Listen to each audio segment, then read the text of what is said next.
Welcome back to Lonely AstroBears Space Agency's Basics of NFT video series.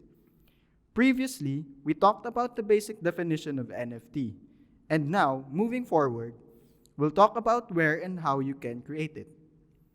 May iba't ibang paraan sa paggawa ng NFT. Kung ikaw ay isang developer na gustong matuto, maraming masterclass ang pwede mong panoorin all over the internet to take advantage of this technology. Some free classes can be found on YouTube, such as the ones made by Hashlips, and some paid classes can be found in Udemy. Kung artist ka naman na gusto lang matuto sa NFT, marami ring resources online na pwedeng aralin about NFT art creation. If you're ready to do your own research, links on some of my recommended free classes will be included in the description, and you may feel free to watch those right away. Pero kung hindi mo talaga alam kung saan sisimulan ang research and study mo, you're in the right place. With that, let me just walk you through the very basics of how to create an NFT, in particular, how to sell it and where to market it. Bago tayo gumawa ng NFT art, we first need to determine kung saan nga ba nahahanap, nabebenta, at nabibili ang mga NFT artworks.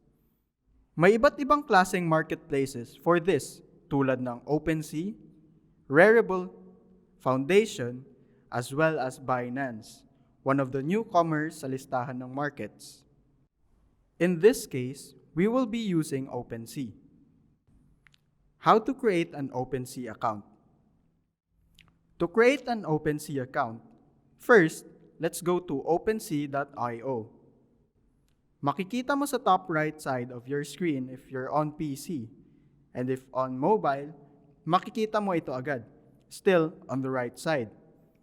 Pero, I would suggest na gawin itong process na ito sa PC for a smoother experience. After this, you will have to choose an Ethereum wallet. Ano nga ba ang Ethereum wallet? Ethereum wallets ang magbibigay sa'yo ng access to interact with your Ethereum account. In this case, ang pipiliin natin ay MetaMask dahil ito ang isa sa pinagkakatiwalaang Ethereum wallet currently.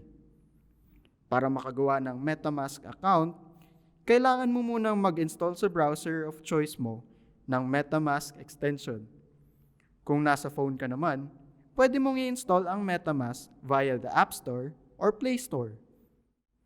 Kung nasa Chrome ka, you can simply click Add to Chrome.